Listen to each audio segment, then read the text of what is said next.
The flashing red and blue lights bounced off the wooden fence posts I had just finished pounding into the earth. I was still holding the hammer when the police stepped out of their cruiser, eyes darting between me and the hysterical woman screaming at them from the other side of the fence. "That man has illegally walled off community property," she shrieked, pointing at me like she was unveiling a criminal mastermind. One of the officers raised an eyebrow. "Ma'am, are you aware you're standing on a carrot field?" She blinked, confused. I leaned on the fence and said calmly, "She called 911 because I built a fence on my farm to keep her out." The officer looked at her, then back at me and sighed. Well, this just made my whole week. Just 2 days earlier, everything had been quiet, peaceful even. My grandfather's old farm was now mine, and for the first time in years, I had the freedom to work the land the way he had taught me. The first order of business was putting up a proper fence, not just for aesthetics, but to finally keep out the deer, the stray dogs, and the occasional nosy neighbor who treated my field like an open park. I didn't expect it to be controversial. I certainly didn't expect it to start a war. The problem started the moment I sank the first post into the ground. The hammer hadn't even left my hand when I heard that unmistakable shrill voice behind me. "Excuse me, just what do you think you're doing?" I turned slowly, and there she stood. Karen. Tight polo shirt tucked into khakis, clipboard in one hand, sunglasses perched like a crown of judgment. I'd seen her around the edge of the neighborhood before, barking orders at landscapers and measuring other people's hedges. This was her kingdom, and apparently I had disturbed its balance. "I'm putting up a fence," I replied, simple and direct. She laughed, but not the funny kind, more like a bark of disbelief. "You can't just build something without submitting plans to the HOA Architectural Committee." I blinked at her. "There's no HOA here. This land is zoned agricultural, not residential." Her face twisted like she'd bitten into a lemon. "Well, maybe it's not officially part of the HOA," she sniffed, "but it affects the view from my home. I see this land every day from my yoga deck." I stared at her, unsure if she was joking. She wasn't. The woman actually tried to cite visual pollution as a reason I couldn't build a fence. I calmly explained again that the property wasn't under any HOA authority. She didn't like that answer, not one bit. She huffed and walked off, muttering about calling the county and filing a complaint. I figured that would be the end of it. Maybe she'd blow off some steam, realize I wasn't in the wrong, and go back to her garden parties or whatever it is entitled suburban commandos do in their free time. But no, she came back the next day. This time with flyers. Bright red notices with giant bold letters screaming "Illegal construction in progress." She had taped them to my fence posts, my maillocks, and even tried to hand one to my goat, who promptly tried to eat it. I tore them all down, shaking my head. It was like she had declared some personal holy war against a wall of wood and wire. Then came the real bombshell. A sheriff's cruiser rolled up while I was tightening some tension wire on the west side of the property. I wasn't worried. I had permits, receipts, everything done by the book. But as soon as the car stopped, Karen flew out of her driveway like she was shot from a cannon, heels clicking furiously as she ran up to the officers, yelling, There he is. He's defying official orders and threatening neighborhood unity." Deputy Jackson stepped out and looked at me, then at her, then back at me. "What's going on here?" he asked calmly. I handed him the paperwork. Karen shoved one of her HOA flyers at him like it was a court order. "This man is violating HOA rules," she snapped. The officer raised an eyebrow. "This isn't an HOA lot, Mom." Her voice pitched higher. "But it should be. We've always treated this land as part of the community." The officer looked down at the carrots by his boot. "Ma'am, you're standing in his vegetable patch. That's trespassing." She froze just for a second. Then she exploded. "This is an outrage. He's building a fortress. He's hiding something, probably growing illegal plants." The cop had heard enough. He asked her to leave the property. She refused. She claimed she had authority granted by the HOA charter. Deputy Jackson, clearly trying not to laugh, asked again. She folded her arms and stood firm. So he placed her in handcuffs. I'll admit I didn't expect it to go that far. She screamed the whole time, something about suing the county, calling the mayor, invoking her rights as a neighborhood guardian. But the law was clear. She had crossed the line, both metaphorically and literally. The officer radioed in her charges: trespassing, harassment, and disturbing the peace. I watched her be driven away, still yelling out the window about how my fence was a threat to the suburban ecosystem. As the cruiser disappeared down the road, I leaned against a fence post, wiped the sweat off my brow, and let out a slow breath. I wasn't naive. I knew this wasn't the end. People like Karen didn't go down without a fight. But something had shifted. For the first time, someone had told her no, and made it stick. The fence stood tall behind me, unshaken. But more importantly, it stood as a line in the sand, a boundary not just for deer and dogs, but for delusion, entitlement, and overreach. I knew she'd be back. I just didn't know how far she'd go next. But whatever happened, I was ready, because I had something stronger than fake HOA letters or forged flyers. I had the truth. I had the land. And now I had the law on my side. The morning after Karen's dramatic roadside arrest, I figured things would finally quiet down. I underestimated her capacity for petty vengeance. While the world saw an HOA queen fall face first into the dirt of reality, Karen saw a challenge to her imaginary throne. I woke up to find a dozen laminated flyers stapled across every inch of my newly built fence, each one louder than the last. Community alert. Illegal fencing continues, screamed the headlines. She'd even gone as far as to print my name in bold with a fake accusation of blocking public land access. One flyer had a blurry picture of me holding a hammer as if I were public enemy number one. Even my poor goat had one take to his shelter. He ate it. I couldn't have been prouder. What struck me most wasn't just the effort she'd put into this absurd campaign. It was how many of my neighbors she had roped into it. I overheard conversations at the local store, hushed whispers about the farm guy making trouble with the HOA. A few folks looked at me funny. One even asked if I'd be willing to negotiate with Karen, like this was some sort of political standoff. I explained again that there was no negotiation. This wasn't an HOA matter. This was my land, my fence, my rights. Still, it was clear Karen wasn't working alone anymore. She'd mobilize her own little army of clipboard warriors and suburban loyalists. That week, the HOA board hosted an emergency meeting, supposedly to discuss rising tensions between community members. I decided to show up, mostly out of curiosity and a growing sense of irritation. The meeting was held in the clubhouse at the edge of the neighborhood, and it looked more like a courtroom than a gathering. Karen, out on bail and wearing a neck brace she absolutely did not need, sat at the front like some wronged queen addressing her court. She had notes, diagrams, even a PowerPoint presentation titled The Fence Menace. She started with a slideshow of old photos showing people walking through my farm, kids, joggers, a lady pushing the stroller, all blissfully trespassing through what Karen now called the heritage footpath. Then came the twist. She presented a map with a dotted line drawn right through my land, labeling it as community shortcut access. I raised my hand calmly. That path never legally existed. You all just started using it without permission. Karen clutched her fake brace and gasped as if I'd insulted her ancestors. One of the board members, a younger guy named Marcus who clearly didn't care for drama, asked to see actual documentation. Karen fumbled. There was none, just a history of entitled assumptions. Still, the board didn't immediately shut her down. One elderly board member, Mrs. Winters, suggested that maybe we could find a compromise. I nearly laughed. You want me to tear down my fence so Karen can walk her dog across my carrots again? Silence.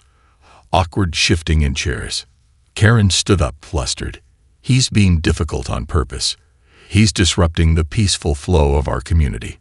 She looked around, desperate for validation. Some nodded, others stayed quiet. The meeting ended with no resolution, but the writing was on the wall. Karen wasn't done. Later that week, I came home to find two strangers on my property. They were pulling at the fence posts near the east side, trying to lift them out of the ground. One held a rolled-up blueprint and wore a vest labeled HOA maintenance. I calmly approached, phone in hand, already filming. "Can I help you?" I asked. They looked startled, then defensive. "We're here to enforce HOA Directive 17 bits, fence modification for community access." I couldn't even respond for a second because I was laughing too hard. "That directive is about mailbox colors," I said. "And again, this land is not under HOA jurisdiction." I called the sheriff right there. Karen showed up 10 minutes later, screaming about civil duty and emergency easement rights.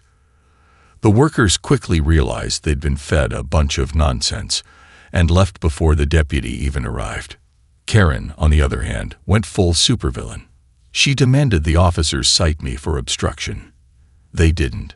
She demanded I be arrested for blocking a path. They laughed. She ranted about historic walking trails and sacred view corridors until she lost her voice.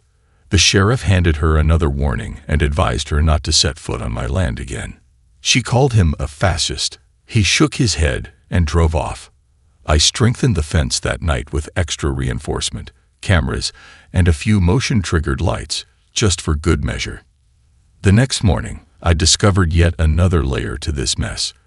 A neighbor from 3 houses down, Ethan, dropped by with a box of pastries and a sheepish look. He admitted that Karen had been canvassing the neighborhood, trying to gather signatures for a petition to eminent domain, a slice of my farm for public use. She had even offered discounts on HOA fees for anyone who supported her. I nearly choked on a donut. She can't actually do that. It's not legally possible. He nodded. Yeah, I know. That's why I'm here. This has gotten out of hand. We talked for a while, and it became clear that more and more people were starting to see through Karen's nonsense. A few even offered to come help reinforce the fence if needed. That was the first time I felt the tide starting to turn. But Karen wasn't giving up. The following day, I received a hand-delivered envelope. No stamp, just a red wax seal with a weird HOA emblem on the flap. Inside was a letter that looked like a legal cease and desist, claiming my fence violated communal easement tradition and blocked karmic neighborhood energy. It wasn't signed by any actual lawyer, just Karen with a cursive signature and a smiley face. I added it to my growing file of what I now called the Karen Chronicles.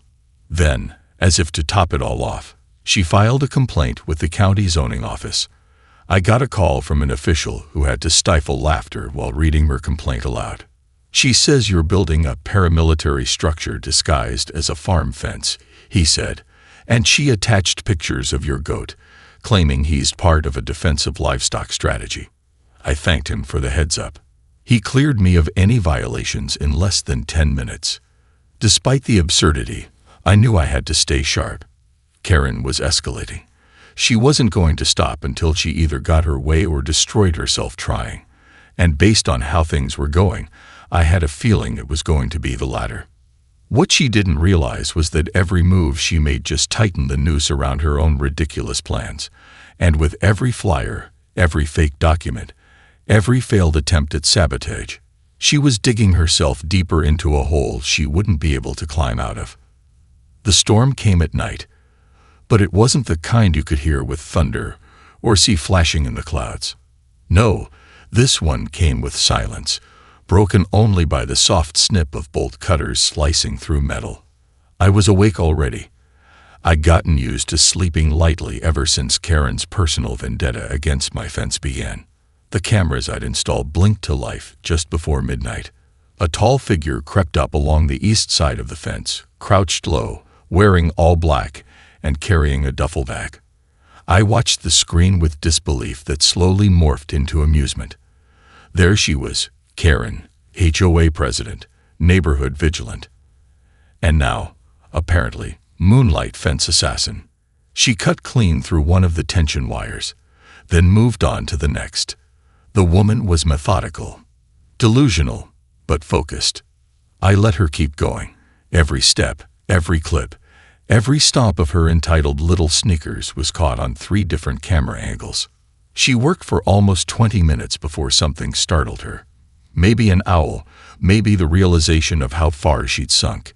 And she darted off, leaving her duffel bag half-zipped near the broken fence panel. I called the sheriff calmly, uploaded the footage, and waited. Deputy Jackson showed up early the next morning, recognized Karen instantly, and didn't even bother asking too many questions. They picked up the bag and found more tools, a fake HOA permit, zip ties, and a hand-drawn construction notice she probably intended to post after destroying more of the fence. It was so theatrical it would have been hilarious if it weren't criminal. The arrest was swift. She was still in her robe when they came to her door. Apparently, she tried to slam it shut and yelled about diplomatic immunity. That didn't work. They cuffed her on her porch in front of half the neighborhood, including a jogger who actually applauded. Karen was hit with charges this time: criminal mischief, trespassing, attempted vandalism, and possession of forged documents. It was a circus. The neighborhood WhatsApp group exploded with speculation, memes, and someone even made a gif of Karen's startled face when she realized the deputies had body cams too. Word spread fast, and not just online. The story hit a local news blog under the headline "Fence Frenzy. HOA President Caught in Late-Night Sabotage." That was the moment everything began to unravel for her. The HOA board, sensing the embarrassment, scrambled to cover their tracks. Some tried to claim she acted alone. Others outright resigned. One guy named Reggie, who always looked like he'd rather be fishing than managing lawns, actually walked over to my place and apologized. "I never liked her. I just wanted to keep the pool heated," he said. I accepted his apology. He brought donuts. That helped. But Karen, even while out on bail, wouldn't stop. From her house arrest, she tried to rally support again. Flyers appeared once more, now hand-scrawled, less polished, but more desperate. She started accusing me of being the real criminal, claiming I lured her onto my land, that I had a vendetta against her, and that the fence was a trap. The fact that she said all of this in an online video while wearing a neck brace and sunglasses indoors didn't help her case. In fact, it made her a meme. Someone auto-tuned her rant and made a remix. It went viral under the name Karen versus the Fence. At this point, I had every reason to be furious, but I wasn't. I was entertained. Every one of her attempts to destroy what I had built only made my side stronger. Neighbors who had been silent started to speak up. A woman down the street told me she'd caught Karen peeking over her backyard fence with binoculars once. Another admitted that Karen had kindly suggested they'd repaint their garage or risk a fine. These weren't isolated incidents. Karen had been terrorizing the neighborhood for years, and now that she was exposed, people were finally talking. Still, I wasn't going to let her nonsense slide. I filed my own lawsuit: property damage, harassment, defamation, legal fees, the whole list. Her lawyer tried to argue that she was emotionally distressed and that her actions were born of fear that I was creating a militarized agricultural zone. The judge didn't buy it. He asked flat out, "Are you saying the fence traumatized you?" She tried to answer with a monologue about community values, but it quickly spiraled into another conspiracy about underground tunnels and surveillance goats. Yes, she brought up the goat again. The judge set a court date for a civil hearing, and Karen left the courtroom red-faced, muttering about counterclaims and affidavits, none of which made any sense. I knew her plan now wasn't to win. It was to exhaust me, wear me down, make me regret ever putting up a fence. But what she didn't know was that I was far more patient than she was crazy. In the weeks that followed, she kept breaking down in public. At a neighborhood meeting, She screamed at a teenager who questioned her leadership. At the grocery store, she accused a cashier of being in league with the farmer. The HOA board finally voted to suspend her indefinitely. That was their polite way of saying, "Please go away forever." They even started rewriting their bylaws to make sure no one like her could hold that much influence again. I watched from the sidelines, amused and content, as the very organization she tried to weaponize against me turned its back on her. As for the fence, it stood tall, not a single panel out of place. I repainted a few spots, added stronger supports, and installed solar lights that lined the perimeter. People started calling it the Great Wall of Sanity. I didn't mind. One neighbor even asked if I'd be willing to build a similar fence for his property. Word spread. What was once a personal project became a symbol, something people could laugh at, sure, but also something they respected. Karen, meanwhile, was sinking fast. With the civil suit looming, her legal bills stacking up, and public opinion fully turned against her, she started trying to play victim. She went on local forums to post her side of the story. Long, rambling messages about how I was a covert government agent and that my farm was some kind of underground weapons facility. No one believed her anymore. Even her old loyalists ignored her posts or quietly deleted their comments. By the end of the month, her house was up for sale. The once pristine lawn was patchy, the hedges overgrown. No more clipboard inspections, no more shouting from across the street. Just silence, broken occasionally by the wind brushing against my fence and the soft bleating of the goat, who had become, unintentionally, something of a local hero.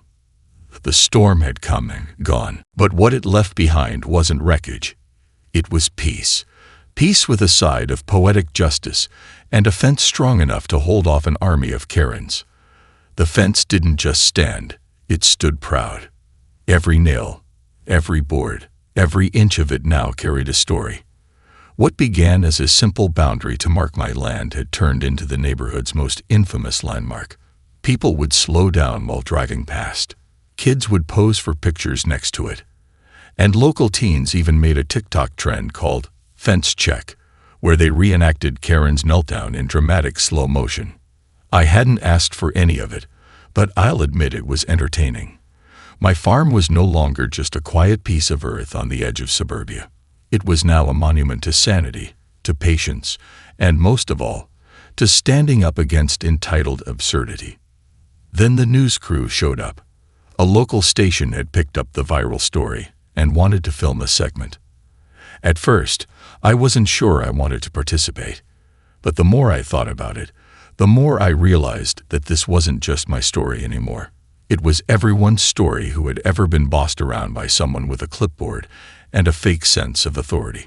So I agreed. They brought cameras, microphones, and a bright-eyed anchor named Rachel who asked questions with genuine curiosity. I walked them along the fence line, explained the whole saga from Karen's first flyer to her late-night bolt-cutter antics. The goat, who had become something of a mascot, even got some camera time. When the segment aired, the response was overwhelming. Emails poured in. Strangers thanked me. Some shared their own HOA horror stories.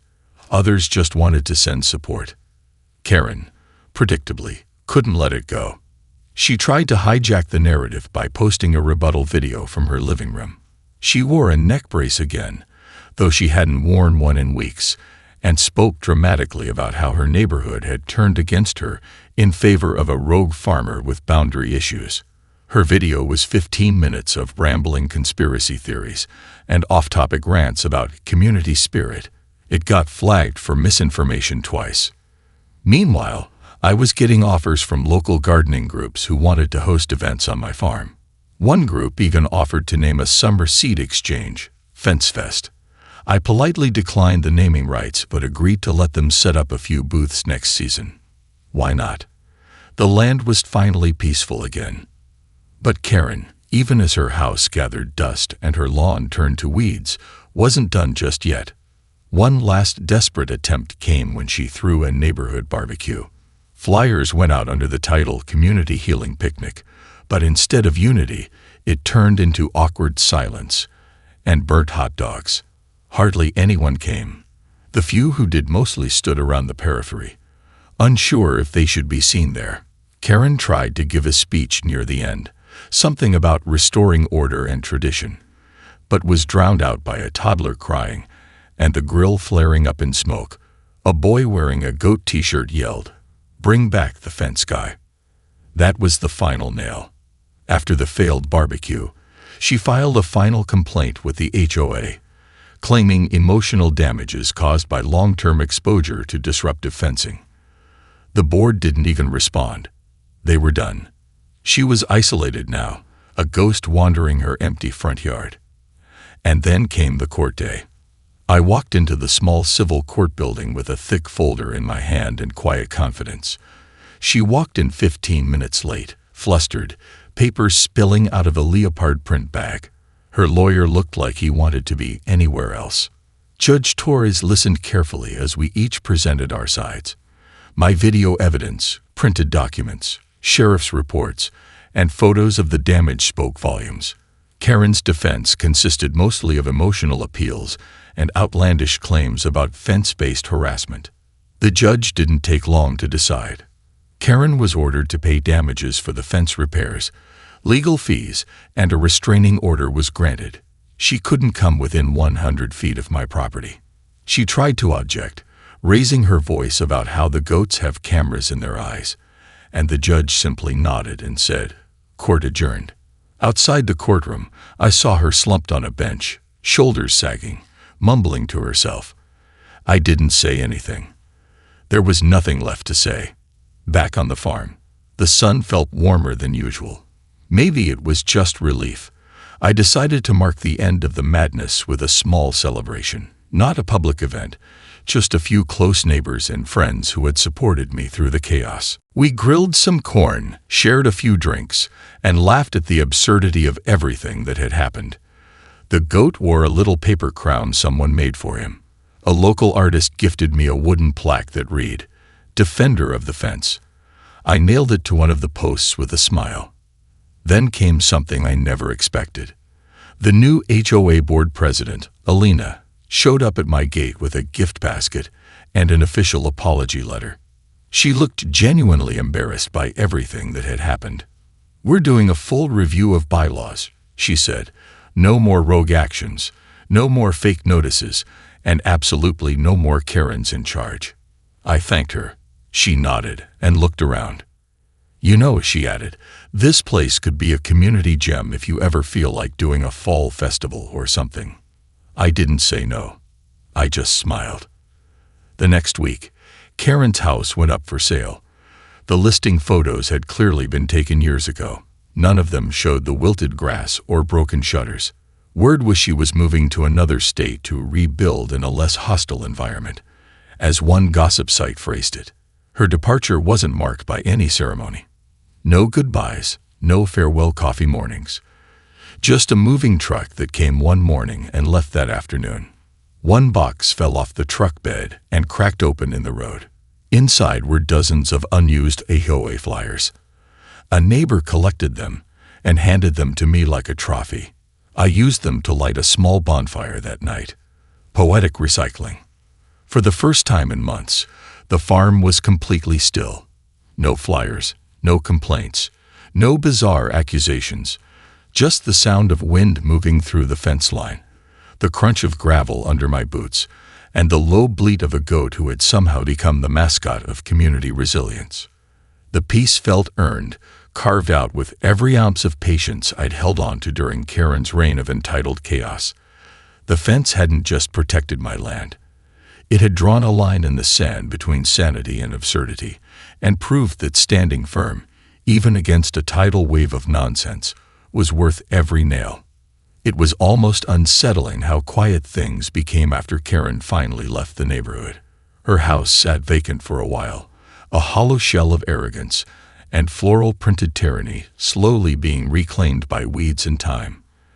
The once pristine hedges grew unruly, paint peeled from the shutters, and the infamous clipboard that had practically become an extension of her arm was nowhere to be seen. It was as though the land itself was relieved. Some of the newer neighbors didn't even know who she was, and that felt like victory. The absence of her voice, her drama, her constant hovering felt like breathing fresh air after being locked in a closet of absurdity. But it wasn't just about the silence. It was about what came next. The community had changed. The fence had started something no one saw coming. Not long after Karen's departure, the HOA board went through a massive overhaul.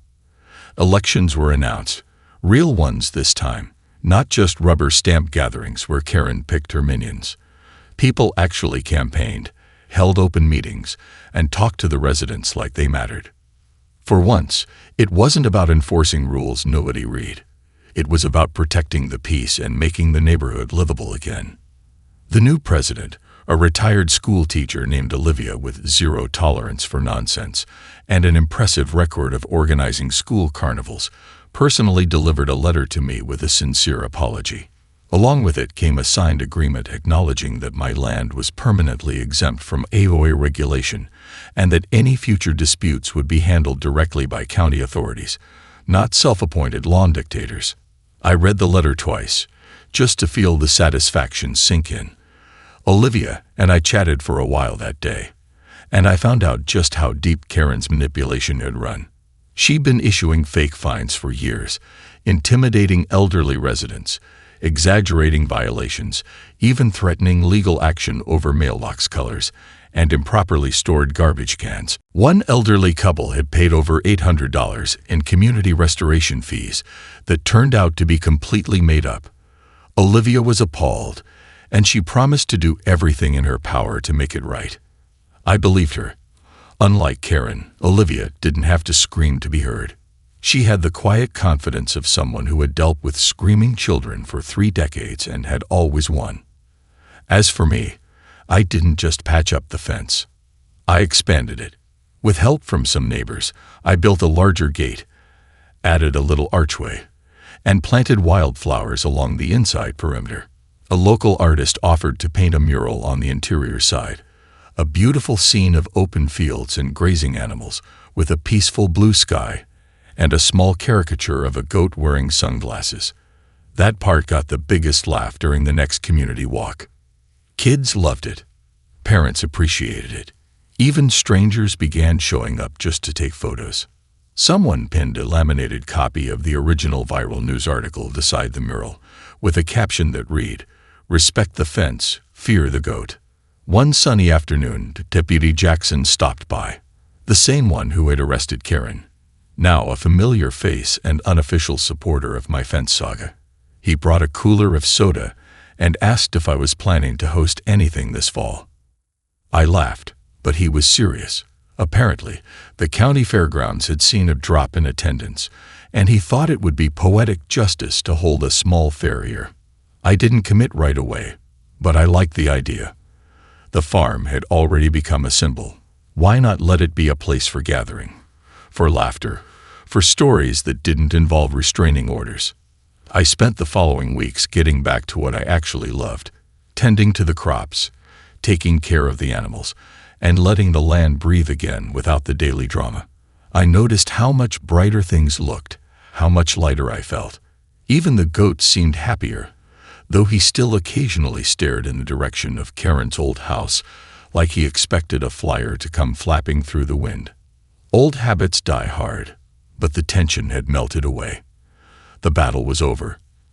And for once, no one was gearing up for war over zoning lines or flower beds. When the new owners finally moved into Karen's house, it felt surreal. A young couple with a toddler and a dog. They were friendly, polite, and very clear they had no interest in HOA leadership. On their first week, they came over with fresh-baked cookies and apologized preemptively for any noise their child might make. I welcomed them and jokingly said, "As long as you're not stapling flyers to goats, we'll get along fine." They didn't get the joke until a few neighbors filled them in. Their reaction was a perfect blend of disbelief and awkward laughter, followed by a genuine promise to mind their own business and enjoy the view, fence and all. The final sign that everything had come full circle was a small-town event the HOA decided to sponsor called Neighbors' Day. It wasn't held in the community center. It wasn't hosted in some perfectly trimmed park. They asked to hold it on my farm. At first, I was stunned. But when I looked around and realized how far things had come, I said yes. We set up tents, food stalls, lawn games, and even a petting zoo with a special section for the now famous goat. Kids lined up to take pictures. One little girl hugged him and whispered, "Thanks for saving the neighborhood." I nearly lost it right then and there. During that event, Olivia gave a short speech. Nothing dramatic, just a simple acknowledgement of what had happened, what had changed, and how the neighborhood had healed. She thanked me publicly, and the crowd actually clapped. I didn't expect the emotion that bubbled up, but I kept it together. Not because I wanted the attention, but because in that moment, the story didn't belong to me anymore. It belonged to everyone who had suffered in silence, who'd felt powerless, who now knew that one voice, one person with a stubborn will and a really strong fence, could make a difference. The sun dipped low that evening, casting a golden hue across the fence. The laughter faded slowly. The booths were packed up, and people made their way home. I stood near the edge of my field, watching the breeze ripple through the crops, the quiet creak of the gate swinging gently back and forth. Peace, finally, was permanent. Karen was gone. The madness was over, and the land had reclaimed its dignity. And just as I turned to go inside, the goat let out one long, satisfied bleat, like a final mic drop.